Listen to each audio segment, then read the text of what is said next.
Hello, everyone. Thank you for joining us for this special panel here at FGCon Online 2025. I am here with Erik Mona of Paizo and really thrilled to have you. Thanks so much for joining me here today. Well, thanks for having me, Adam, and hello to everyone at FGCon.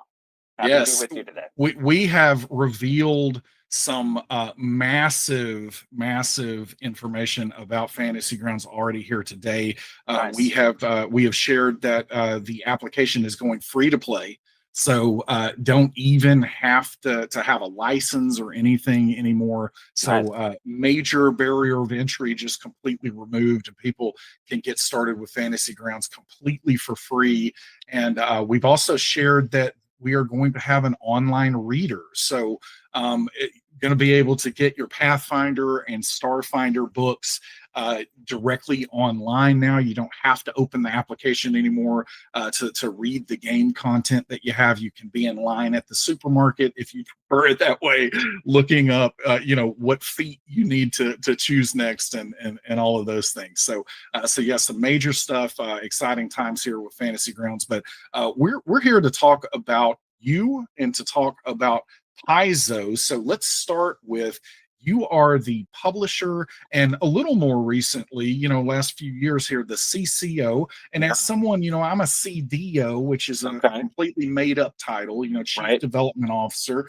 And, I know that Chief Creative Officers were made up a few years ago. Yes, slightly longer period since that title was invented. Yes, that's it. So can you explain what you do at Paizo for anyone that might not know? Sure. I'm basically in charge of our entire publishing operation, from deciding what we're going to publish to managing the team of editors, creative directors, developers, designers, graphic designers who put it all together. So there's about 40 plus members of the Paizo staff who ultimately are kind of under the part of the business that I manage. So that's the kind of the publisher side of it.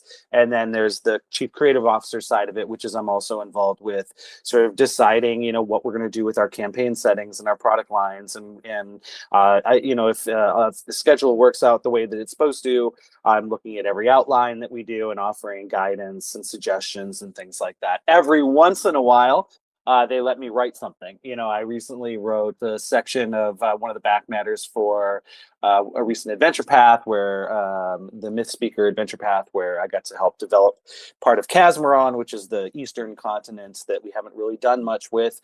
So that's been cool. I kind of came into the industry as a continuity nerd, and so I've been tracking our own continuity on a lot of stuff since the beginning. And so next year we'll finally be releasing an adventure called The Dead God's Hand that I've been writing for a long time. That's in the can. I ran a whole big section of that at Gamehole Con just a couple weeks ago. And I'm running brainstorms, and I want to make very clear there's a whole host of other managers and developers and designers and editors and stuff who really are hands-on fully. I'm a little bit more, above the fray, if you will, these days, which has its ups and downs. But yeah, so I'm kind of like the guy in charge of our publishing and creative operations. Yeah, I've been struggling for so many years of floating up above that fray, like you're talking about. Yeah. But then wanting to be on the front lines, it's always a threshold and a struggle for me. I liken it to Duke and G.I. Joe or something. I remember reading his file card when I was a kid. It's like they kept wanting to promote him to general, but he wanted to stay down in the field or whatever. So yeah, it's been a constant struggle. It's great that they let you write a little bit, though. I agree. And the good news, Adam, is nothing bad ever happened to Duke. Yeah, of course. So that's it. So let's talk about publishing a little bit, because this is an interesting one for me. I remember that when I first came into this industry, learning the ins and outs of how an actual, let's just even say a source book, how a source book comes together. Can you walk everyone through just a little bit, like a super high level view of from the inception of something like this? How does it make it to shelves? Like what are the broad steps that have to happen to just make one Pathfinder source book? Okay, let's go. So basically, a lot of source books are going to fit in a product line. So let's take, for example, the Lost Omens product line, which is the Pathfinder product line that has setting that really gets into the world of Galarian and the setting. Usually there's a cadence. So we'll say, all right, there's going to be 3 or 4 products in this line in this year. What do we want to put out? And that could be that could start anywhere. That could say, hey, we're doing a big adventure path set in the diabolic empire of Cheliax. Let's do a Cheliax book to kind of support that. And then we say, okay, well, are there other like books that we've done like that? Is there kind of a standard format for that type of book? Maybe yes, maybe no. If no, that's kind of exciting because then you get to sort of get in there and decide what that's going to be. If yes, you say, what's special about this topic that might nudge the formula a little bit, or how does it fit within that formula? And that'll probably lead you to a page count, whether because there's already an established page count for that type of book, or because, oh, well, this meta region has 9 countries in it. So if we take this template, it's going to be 50, 60 pages longer than its predecessor or whatever. So now we've got an idea for the book.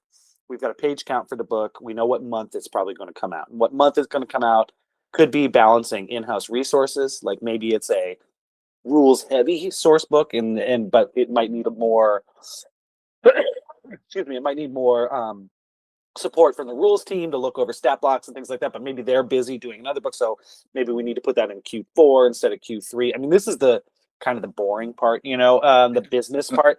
And once we sort of figured out the resources allocation, the scope of the book, the size of the book, and who's probably going to be working on it, that's when we start getting into maybe a preliminary brainstorm, where we pull as many people as we can into a room and we say, all right, what have we done with this place before? What about the themes of this place? What does that suggest to you that we haven't done before? And it's just kind of an open-ended conversation. And mostly people in that meeting are going to be talking and just generating cool ideas. But there's a couple of people in that meeting, notably the creative director, whose job it is to kind of oversee all of the various elements related to a brand. So for Pathfinder, Lost Omens, that would be Luis Loza. So he's going to be in that room taking particular notes. Did something come up that he really likes that he doesn't want to forget or whatever? You're also going to have the book lead, which is different for each book. So who's the developer who's ultimately in charge of that book? Ultimately, that developer is going to synthesize all that feedback, their own thoughts and ideas, maybe some business objectives. Oh, be sure that there's a poster map in this book, or we want to have an archetype for this to fill this gap. Put it all together into an outline. That outline then goes for internal review by me, by the creative director, by the head of editing. Our editing team is also probably our best calibrated sort of in-house sensitivity readers. So they might say something like, hey, you use this word and that has connotations that we maybe don't want to. How about this? Okay.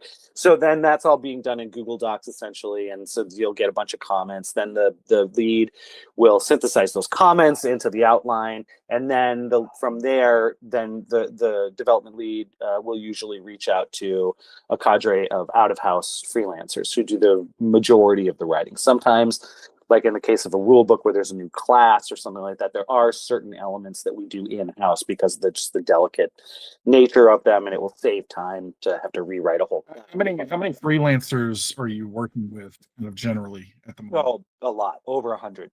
Wow. Yeah. We have over the years, we have tended to have more freelancers on our books, and that's for a couple of different reasons, not least of which we need an opportunity to kind of like see who the next big stars are going to be, and so you want to cast that net out fairly wide. So for some of our books, we could have as many as 20 different authors. Sometimes that can mean that everybody's writing it, they have a little bite-sized section of the book, so maybe the whole project comes in a little quicker that way. The downside is then trying to standardize all of those different writers into a kind of a common voice, a common, structure that even if we'll send out, here's the format for, how this information should be displayed, people turn it in differently all the time. And so, you got to kind of make that all one. So that's sort of the downside of using so many freelancers. But we're always looking for new voices and more diverse voices and things like that. And so we have tended to work with a lot more freelancers these days than we have in the past. Awesome. And then Yeah. what's next? Okay, so then the freelancers have a few months, ideally, to write to outline, and that outline might have some very specific suggestions in it, or it might sort of be like, all right, 300 pages on the town, or 300 words on the towns in this region, or 800 words on the towns. Go wild. Then they kind of do all that. They turn that back in. The developer, the book lead, gets it, looks through everything, kind of starts polishing it up. Like I said, sort of standardizing the language, making sure all the formatting is correct, and really just kind of getting it into its final shape. This is what I envisioned when I put together the outline, or maybe it's better than what I envisioned, because that's another fun thing that happens is sometimes freelancers bring ideas into it that we never would have thought of, and that elevates it from there. And then, in fairness, sometimes a freelancer doesn't do the best job on an assignment, and so then that developer has to kind of pull it and finish it across the line. They do that for quite some time, and then at the end of that process, it goes over to, well, actually, during that process, the developer then puts together what's called an art order. So they have an art budget, just like there's a word budget for the book, and they know, okay, we've got to have 6 chapters, and there's a special kind of illustration in the beginning of every chapter, so we'll start there. And what do I kind of have left to pepper through the rest of the thing? It might need maps, it might need character illustrations, it might need scenic illustrations. I love setting. that part. Like that That's part really is so fun. much fun It's to really be fun. able to say, "Hey, this is the thing that I have in my mind." Describe that to the Yeah. artist. Yeah. Yeah, and oftentimes that also involves providing a great deal of what we call reference to the artist. So that would be, here, draw these 2 characters in a scene that, I thought might look a little bit like this photograph of an ancient tower or something. And so then throughout that process, once that goes off to our art team, then our art director, so there'll usually be like an art director or a graphic designer. Graphic designers mostly like flowing the text and making sure it all looks great. Art directors kind of trying to make sure the whole book looks awesome, and is also the one who's dealing with other, art freelancers to try to make the art look as awesome as possible based on the order from, the developer. And sometimes that involves the art, the art director knows their artists a lot better than the developer does. And so the art director might say, I'm going to nudge this description a little bit because, maybe English isn't the best language for this person, and the writers are using these beautiful words or what have you. So there's a little bit of an editing job sometimes on the art order. That then goes to the artist. They usually have about a month, maybe 6 weeks to do the art. And then that comes back in process. We get a sketch of that. The sketch goes to the developer. Developer looks at it and you forgot the dagger or whatever, and gets some notes back to the artist. Then the artist completes it. We're almost exclusively talking digital art these days. There's still some traditional art, but they'll usually scan it and send us digital copies. One exception is Wayne Reynolds, our cover artist for a lot of our stuff. He's painting. And he's used Reaper miniature paints, on his canvases, and so he still does it fully traditionally. But for the most part, we're dealing with digital artists. Then it goes ideally. Then the text is also turned over by the developers while the art's happening to the editors. Then the editors go through it, and everything's still in kind of like Microsoft Word at this point. Editors go through it, look for spelling errors, grammar errors, consistency, readability, and so on. Ideally, they're not making major change. They're not rewriting whole paragraphs or anything like that, but they are kind of tightening everything up. Then that goes to the graphic designer. Graphic designer lays it all out in InDesign, and then we have something that looks very much like a book.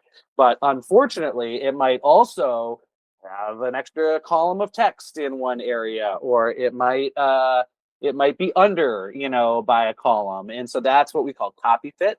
And that's where the developer comes back in and maybe cuts to fit, or writes some additional stuff to fill, or works with the art director to move some art around to make it look like a finished, to finish the book, essentially.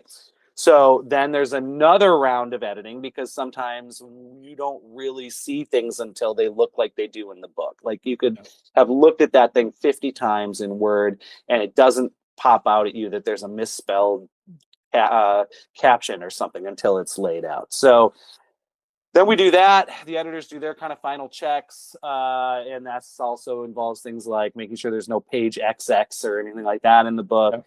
And then it goes into what we call approvals, and that is the final PDF of the entire book. I sign off on it. The book lead signs off on it. The art department lead signs off on it.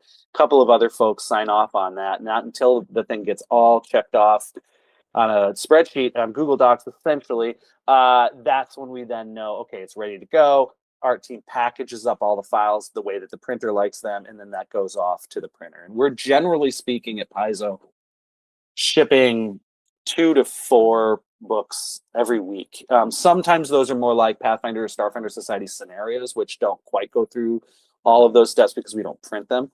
But yeah, there's almost always something. Like right now, after this call, I've got to sign off on the Guns and Gears remaster paperback version, a bunch of reprints of some of our rule books, which we're running a little low on, and a flip mat and a Hellbreakers, the very first January, February, March, all in one hardcover adventure path for 2026. So we're shipping today, which is a little bit, we're pre-recording this, so a couple of weeks before the con. And that's for products that are coming out in like February of 2026. So that's how far ahead we are with our printer. So that's kind of, I'm sure I'm forgetting a couple of steps, but that's kind of the life.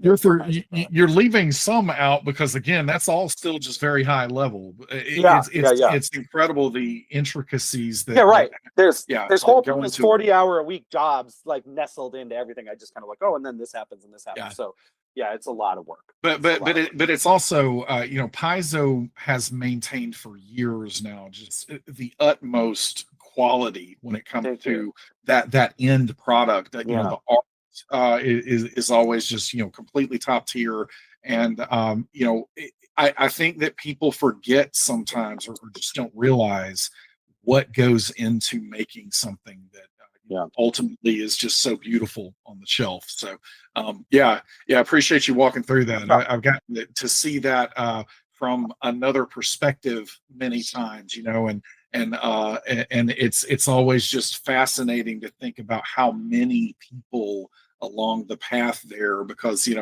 sometimes it's whoever wrote it gets all the flowers, which they absolutely should get a ton of credit because it's a ton of work, but there's a lot of other work under the iceberg, under the water there that people don't see. So that's for sure. I have heard that you have a few things that you want to show us that sounded pretty exciting to me. So I want to jump into that and make sure you get to do that. That sounds good. So speaking of books that are coming out, and speaking of November, I've got 3 big November releases that I wanted to kind of take a peek inside. And I prepared a spreadsheet, not even a spreadsheet, I'm sorry, a PowerPoint to look through them. So let's do that together.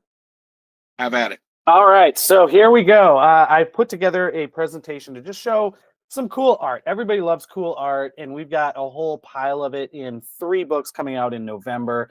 And we're going to start with, this is a look at Monster Core 2's beautiful cover painting by Wayne Reynolds. But before we get to Pathfinder, let's talk a little bit about Starfinder. We are super stoked at Paizo for Starfinder 2nd edition. The player core came out at Gen Con. The GM core only recently came out. And now that November is finally here, the final component of the Core 3 rulebooks, the Alien Core, Starfinder Alien Core, is out this month. So you should be able to get this pretty much right now. And Starfinder Alien Core is a nice, meaty, about 200-page, 192-page monster book with all the awesome monsters that you need to run a Starfinder 2nd edition campaign. It comes in 3 different versions: the main cover, the retail exclusive sort of retro video game looking cover, and then of course our leatherette special editions. So here are a couple of fun monsters. I love the goofy ones. Here on the left we have the Gubbin Gremlin. You want to look out for him getting in the gear works, and he's accompanied by the Akata, which is one of the sort of definitive Starfinder monsters that appeared actually before Starfinder ever came out. It appeared in Pathfinder as sort of a creature from the stars, and so we incorporated him into Starfinder 1st edition. And that continues to be a very popular, almost iconic Starfinder monster. That's the Akata. Up next, we have the Oberyn She. This is a really fun sort of space fae creature. And one thing I really like about the Oberyn She is any hammer in their hands gets the reach ability. So they can even just pick up a little tiny hammer and just whack you from 10 feet away. I love that. And then next to that is the Dinolo Brain Harvester, a representative from the Dominion of the Black, the dark space between the stars, and that is just horrible. Yeah. Yes, horrible. yes, and it'll take your brain out through its mouth and then pop it up in one of these little pods on its back. Lovely, friendly creature. Speaking of lovely friends, here we have the Akashic Dragon. This is the cover character, cover monster, I should say, on the Starfinder Player Core for 2nd edition. And you get all the big juicy stats for this dragon in the Alien Core. There's other dragons in there as well. This one is the host dragon. And you might say, host dragon, that sounds great. Is he hosting a party? Well, no, but he's hosting a bunch of parasites that he'll put right inside you, which is pretty fun. And then we have the Cosmic Dragon. I think there are 5 different dragon types in this book, and the Cosmic Dragon is a really beautiful one. This has been really fun. You know, one of the things we did with Pathfinder 2nd edition that we'll get into a lot later as we talk about the other 2 books is we really sort of stepped away from the core dragons that we'd inherited from the open game license, you know, red dragon, green dragon, blue dragon, and so on, and got to kind of invent our own sort of bespoke Pathfinder dragons. And that was really fun. And we've sort of taken that with Starfinder as well and taken it even further into outer space. And what's fantastic that I really love about Starfinder too is the compatibility with Pathfinder. And so you better believe a Cosmic Dragon will be in one of my Pathfinder games at some point, because I love the classic trope of, you know, the future colliding with you know, the past there. So yeah, that's a fantastic point. You know, the games are compatible at this point, you know, especially with Starfinder 2nd edition. And so you can use the Cosmic Dragon in your Pathfinder game, or if you want to pull one of the Pathfinder dragons into your Starfinder game, you can do that. They're now operating on the same system. So that's something people have been asking for a long time. And now we can actually do, which is rad. Speaking of rad, we got a couple of more creature here. We have the Illuminatula. Illuminantula. I always say it wrong. It's like illuminated tarantula. Yeah, so what you did there. Thank you. Yeah, we're very subtle. And then we've got this bug boy here. And then a couple of other fun monsters, including on the right here, the Electrovore. You might recognize this sort of space Tyrannosaurus Rex character that was on the cover of the old Alien. That's one of the questions that I had for later, but I'm going to go ahead and ask it here in context. Favorite dinosaur? We always ask that one. Oh boy, that's such a hard question.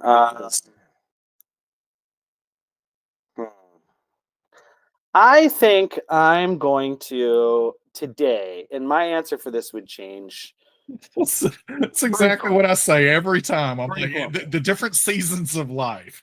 Exactly. Like, you know, the 5-year-old version of me would be like Triceratops, you know.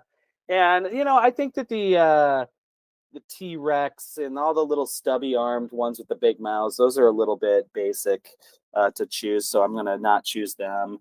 I'm gonna go with my old buddy, the Ankylosaur. I like the guy who brings his own armor and weapon to the party. Absolutely. And so he's I think that's my favorite. I have my, you know, hat here. Oh, I can't get my blur to do it, but you know, it's like my Ankylosaurus here. Yeah, there we go. Yeah, so, that's the way to go. Yeah. So that's definitely a very frequent favorite. Oh, good. I'm glad it does change, you know. Yeah. Depending on my moods and the season. So yeah, I think so too. I would never want to be exclusive to one dinosaur. Yes, it seems such an interesting world. All right, so here we've got a couple of fighting dragons, and I think that is a nice precursor to what we've got ahead of us in the rest of this quick presentation. Because first we're going to talk about Monster Core 2. Hey, speaking of dinosaurs, look at that right in the forest. Yes. We've got some nasty little. What creatures. Is this thing in the back with the eyeball in the hand? That's called like a Lixamiddle, I think. It's like a giant sort of Mayan or Aztec death giant. So pretty Terrifying. nasty. Yes. Yeah, pretty nasty. And so here we go. So we've got a couple of other alternate covers for this, including the sketch cover. We've been doing the sketch covers ever since the remaster, a little bit before that actually. And the idea there is we get to see Wayne's sketches, and they're so awesome. And his colored paintings, of course, are even awesomer. But there's a lot of detail that kind of gets covered up sometimes in the paintings, and so we thought it would be fun to give our players the same view of Wayne's process as we get. And so we've done these sketch covers. They've been very, very popular. And then, of course, we have special edition cover as well with the leatherette and the foil and stuff. So here we have a Cinder Dragon, and this is sort of our take on the fire-breathing classic sort of red dragon, but with a little bit of a twist. So like in previous monster books, you'll get a variety of different dragons. In fact, I think this book has like a half dozen dragons in it, and they come in a variety of levels as well. So for example, you get the young Cinder Dragon, that's a 10th level monster. The adult Cinder Dragon's a 14th level monster, and the ancient Cinder Dragon's a 19th level monster. You get all three of those stat blocks in Monster Core 2. So here, this one's really cool. This is a coral dragon, so it's kind of an aquatic dude, and lots of fun stuff there. With the aquatic dragon, the coral dragon, they have a hydraulic breath, so they shoot water, which is pretty cool. This thing is just hideous. This is the despair dragon. So this thing has got a dislocating breath. Let's read this. The dragon exhales a swirl of energy that pulls creatures apart, dealing 8d6 force damage in a 30-foot cone. The dragon can teleport any creature that fails its save, teleporting that creature up to 30 feet in any direction. The destination must be on the ground in a space with no hazards. The dragon can't use dislocating breath again for 1d4 rounds. So this dude tears you apart with its breath and then winks you into a different part of the battlefield. I think that counts as despair. Pretty fun. This thing is the Phase Dragon. Phase Dragon is pretty rad, and the Phase Dragon, what do they do with their mouth? Let's see. For dooming breath, energy from the plane of creation's forge erupts from the dragon's mouth, dealing 9d8 spirit damage in a 60-foot line. Undead creatures who fail the save must also succeed a DC 30 will save or become doomed 1.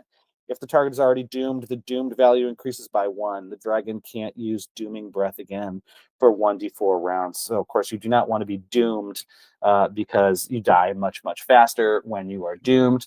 We also have non-dragons in here, of course. This is the Brainchild on the left, another sort of horrible, dreamlike creature. And then the Aknevum Archon. So there's a bunch of additional sort of outsider types in this book. We have some old favorites like the Deep One. This is the Deep One hybrid, and just your standard old Deep One. Pretty awesome. Outstanding artwork. Oh, yeah, thank you. And hey, here we go. It's Compsognathus Swarm, which everybody wants, of course. Dragons are always better in groups, and so we have some swarm stat blocks in Monster Core 2. And then we've got some additional fun monsters, including the Divine Warden of Pharasma here on the left, and then the Dragon Blood. That's a player ancestry, and you can be one of these guys. So people wanted to play dragon people in Pathfinder forever, and now you can. We also have these things which are like super powerful elemental creatures. So this is called Destiny's Tempest. And there's another one called the Anguished Flame, and there's a water one, and in a evocative names. I like it. Yeah, it's always kind of fun to name these things. And then we've got some other old friends here, and then I couldn't resist at the end a couple of cuties. You got a Tanuki, you've got a Tripki, which are the tree frog people, and so there's a nice mix of sort of horror and whimsy in Monster Core 2, and that is again a November release. Fantastic. So monsters. I'm going to interrupt again with Yeah, one of our questions we got from our fans, and you might not be able to even answer it, but I'm going to go ahead since it's contextual. All right. But they started out by saying people love the mix of old and new monsters in, Monster Core 2. Are there plans for Monster Core 3 somewhere down the road? We'll see. You know, it's always an interesting question when we come to monster books. You know, just and you know, to kind of zoom back to the beginning of our conversation, what does a publisher do? One of the things a publisher does is looks at sales numbers. And the reality is, the higher that number at the end of a book, buy Monster Core 2, and you will get so buy Monster Core 2 is the best opportunity to get Monster Core 3.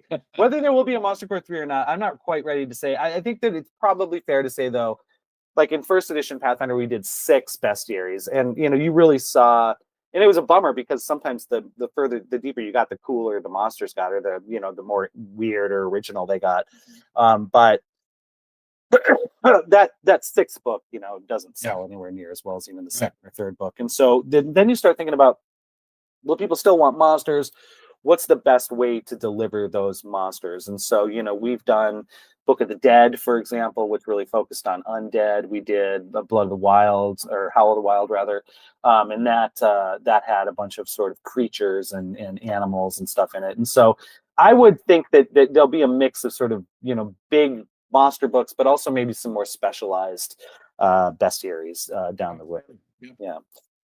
Speaking of specialized bestiaries in a fashion, this is not really technically a bestiary, and in fact, it's in our Lost Omens line because we wanted to get deeper into the setting stuff. But in November also sees the release of a book we're very excited about called the Lost Omens Draconic Codex. As I mentioned, the Pathfinder remaster that we did a couple years ago gave us the opportunity to kind of reset our dragons and really make them our own, rather than just sort of, sticking with mythic of, stuff that had been part of the hobby since the 70s. And so that's been exciting. And we've had that opportunity to go in and talk about our, dragon deities a little bit, and talk about how dragons interact with the society of the Pathfinder world. And then, of course, offer a bunch more sample dragons of a lot of the different, really, really strong. And each of these have backgrounds and names. It's not just stat blocks in this book, and they get pretty nasty as they go up in level. And so we see a variety of pretty amazing dragons. In this one I love, he's like a deception dragon with like a fake human face, kind of. It's pretty rad. Another one of those coral dragons we were looking at earlier. I just love the colors on these. It's so interesting, so visually compelling. We can even get into sort of crystalline dragons, some of the sort of Asian inspired dragons, the primal dragons, and some dragon people and kobolds obviously have a lot of dragon elements. And I like the little coin looking. Yeah. That's nice. And then, of course, what fun. How do you protect your prize pig from being eaten by dragons? You can just put one of these little harnesses on. Glorious. Yeah. And what better illustration to end this part of the presentation on but a big chubby pig. So there you go. So that is kind of it. And I'll just pop off the sharing, but that's where we're at. And pretty exciting, lots of people, stuff going on. It's sort of a monstrous time. We've got Monster Core 2, we've got Alien Core, and we've got the Draconic Codex all hitting, in November, just in time for the holidays. You can have a monstrously good holiday. And again, the more people that buy Monster Core 2, the better chance you get more monsters. One other thing off, because I actually physically, I have all these books with me. So Monster Core 2. Here's the Alien Core special edition. So that's all really cool. But one of the things that's really, really neat that I wanted to show off that we've never done before, this is the the Draconic Codex, Lost Omens Draconic Codex. And we have our in-house concept artist, Kent Hamilton, who does a lot of the ideations on what would a coral dragon look like. What we're starting from scratch with a lot of these new ones. And so one of the neat things that he had done were these sort of 11 by 17 presentation illustrations of all the dragons, physiology and stuff like that. And again, it's sometimes the audience doesn't get the opportunity to experience that process stuff. But that process stuff is so much a part of our interaction with it that I wanted to figure out a way to get that in, the book. And so here's your standard book. And then, here's a page from what Kent has done, and you can get a sense of that. But I can't just show you one page, right? So what we've done is we've done like a fold out section to give you the entire Wow. illustration. So you can have these fold outs, and there's 8 of those in here for 8 different dragon types. And it's not just got illustrations, but it's got like little notes and things about Yeah, them. so but that is in are those like artist notes or are those like lore based? They're like, let's see, what do they say? Mirage Dragon, the webs in the side of the head follow the golden ratio in tine length. They wrap out from the cheekbone and around the lateral grill. So there are a lot of things that were like inspired by Kent's actual, guidance to the artist, but that we've kind of like made as in character sort of field notes. So again, there's 8 of those fold outs. So that, this one is let's look at what the Imperial Dragon one looks like. Pretty amazing. I mean, it's so big, it's like hard to even hold up on camera. And this stuff is double-sided, so you get the inside as well. So just a ton of like kind of just fun added value to the book. That's glorious. And hopefully people really dig that, because we were very excited, and I haven't seen a lot of that in RPG books, and so I wanted to kind of do something that would surprise people a little bit. So spoiler alert, there's a whole bunch of foldouts. And really, really interesting for the physical book, but also such a great opportunity for a virtual tabletop where on Fantasy Grounds, you unlock this, you're going to be able to get that art like individually where you can like, kind of, single out, pieces of it and everything. But like a handout or something. Absolutely. Yeah, that's incredible. I appreciate you sharing all of that, Eric. And we're getting close to our time. So a couple of other questions that I had here. I had one other question that I'll jump out that we got from one of our fans, but they said the new format of releasing a full adventure path in one book instead of monthly parts is exciting. How has that change affected the writing process and the overall story cohesion? Well, I mean, it's happening right now. We're shipping the very first one of those to the printer like tomorrow tomorrow. So so far, internally what it's done is it's given us the opportunity to kind of have the entire patient open at once. Whereas prior to that, we're doing it a little bit more like a magazine. Paizo started as a magazine company, and it's much in our DNA. It's in our DNA so much that it's hard to break free of sometimes, even if we should. And so the upside, the upside of that format was you get something every month, and it's continually going on. But the downside is it was harder for maybe the writer in the 3rd volume to know what was happening in the 1st volume. And so there's still multiple writers on these things, but they're all kind of coming in at the same time, and we can much better sort of do the connectivity between chapters. We can kind of standardize things a lot better and make sure that the authors are communicating and so on. And so I think it's going to result in more cohesive and coherent adventures overall. I think it's going to result in fewer, not that there's a ton, but every once in a while, like a little plot thread might slip through the cracks or something. And traditionally, we've had the opportunity to go back sometimes and do compilations of hardcovers. We've done Gatewalkers, we did Fist of the Ruby Phoenix, we did the Abomination Vaults. And that's a great opportunity to go back and fix some of that stuff up. But now we're trying to do that on the front end because we just have a little bit more time per project. I think that's going to result in better campaigns for everyone. Yeah. Awesome. I also know on the other side of that, from a messaging and marketing and just promotion and like getting word out about something. Oftentimes it's a little simpler to do that. It's a simpler message to communicate when it's like, hey, this is the product. That's right. It's easier to do it 4 times. Marketing like a specific, you get everything you need in one shot rather than be like, hey, everybody, this month the 3rd volume of this thing is out. It's a little bit different. So we'll see. Absolutely. The audience has been very, very positive. We'll see. We're looking at numbers, and if they sell better, then that's fantastic. If they sell worse, then we'll have to keep looking. I am constantly throwing out just the adage "experiment to decide," because I think that's sometimes you just have to kind of try things out, and I think that is the difference between a company being successful and maybe losing their way, is being able to make those tweaks depending on what that looks like. And so I do think it's interesting that you brought up the magazine. Yeah. Just kind of the heritage of Yeah. Paizo, and how kind of culturally inside the company that might have been hard to break with, but yeah, hopefully the experiment goes well. We'll see. We are Excited very to see. optimistic. We Yeah. again, at the end of the day, I think they make for better products, and that's kind of what the audience wants. That's what we want, and so hopefully the sales will be there to back it up. Yeah, awesome. One other, and then I want to play a quick word association Oh, game. great. We're doing this with everybody on this weekend, but ultimately, so for adventure paths. Speaking of those, Yeah. do you have a favorite, or is that like trying to pick a favorite child? Oh man,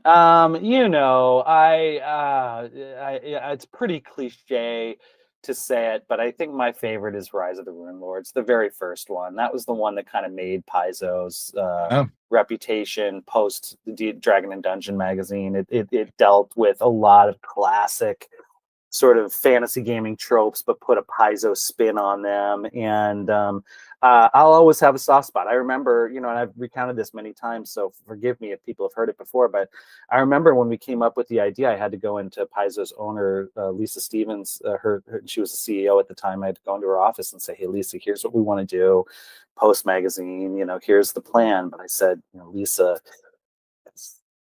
I hope you're willing to commit to finishing the first 6 volumes of this, because if we don't, like, if the sales just aren't there or whatever, like, we're going to be hounded until the end of our days to figure out how the volume 6 of Rise of the Runelords was supposed to end. And she said, all right, yes, I'll commit to that. And as it happens, we've been doing monthly adventure paths ever since, and so we got up to 200 and something. 224, I think, is the final single volume, the final Revenge of the Runelords in December of this year. And then we're jumping into, hardcovers. And I was so nervous about it. So for Rise of the Runelords to have come out the way that it did, I think that's probably my favorite. It would have to be. And then, another interesting thing about that, and this is like, yikes, but 2027 is the 20th anniversary of Rise of the Runelords, and really kind of brand, and it's almost impossible to think about how long that is. If you think back, I really I've been collecting D&D from when I was a little kid, but I really started playing it by the rules very effectively, starting with second edition in 1989. Yeah. Third edition came out in 1999. And at that point, I was working at Wizards of the Coast. And that whole period between like when I started playing and when I was there at third edition, that was 10 years. Pathfinder's done that twice since we started, just that period of time. If you go from the beginning of D&D 1974 to 1994, it's pretty much from the original D&D box all the way to the precipice of third edition.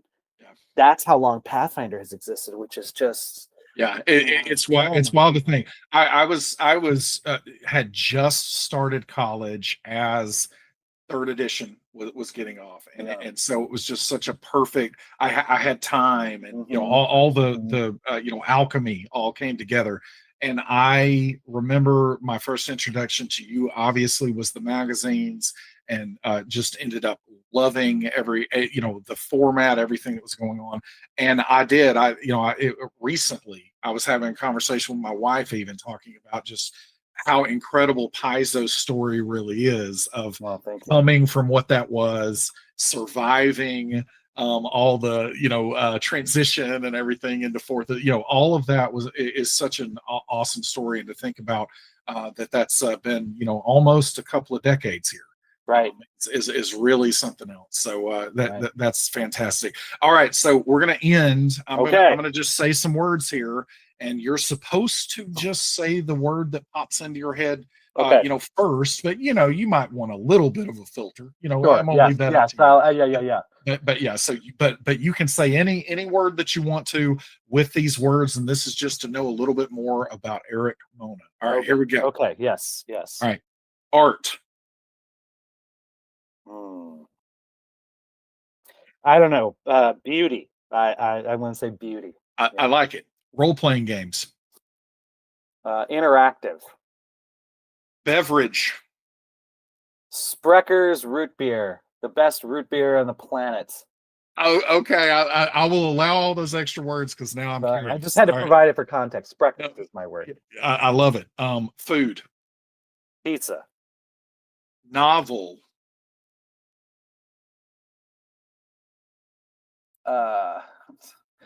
Coronavirus. Vacation. Hawaii, Maui, of course, my favorite. City. New York. We were talking about New York before we started. I mean, platonic city. Yeah. Pathfinder.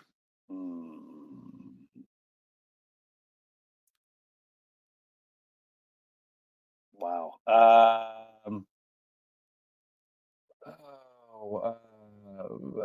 What's the word? I have the concept of the word. Let me find the actual word. Well, I'll let you explain the concept. I think versatility. I like that. Maybe a little harder here because we're starting to, but Starfinder. Oh, innovation. Like that. All right, and this last one, the future. Oh boy.